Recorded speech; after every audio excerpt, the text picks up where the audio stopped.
మా అబ్బాయికి పేరు పెడదాం అనుకుంటున్నామండి, కానీ మా ఆవిడేమో ఒక పేరు అనుకుంది, మా ఇంటి పూజారి గారు ఇచ్చినటువంటి అక్షరాల్లో ఆ పేరుతో కూడిన అక్షరం లేదు, మరి మా ఆవిడ అనుకున్న పేరు పెట్టచ్చా, లేదంటే మా పూజారి గారు ఇచ్చిన అక్షరంతో పేరు పెట్టాలా అని ఒక యజమాని నన్ను అడగడం జరిగింది. వాస్తవానికి చెప్పాలంటే పూర్వకాలంలో ఏమ్మా నీ పేరు ఏంటమ్మా అంటే నా పేరు లావణ్య అండి, లేదంటే నా పేరు లీలావతి అండి అని చెప్పేసేవారు.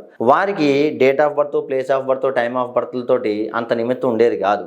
అందుకని అప్పుడు పూజారులు కూడా పంచాంగంలో నిర్దేశించిన విధంగా చూచే చోళ నీది అశ్విని నక్షత్రం అమ్మా, లీలా లోలే నీది భరణి నక్షత్రం అమ్మా అని సింపుల్ గా చెప్పేసేవారు. అదే నక్షత్రంతో పెట్టాలా అని కానీ ప్రశ్న వేసుకుంటే ఖచ్చితంగా రాశి అక్షరాలు, లగ్న అక్షరాలు కొన్ని ఉంటాయి.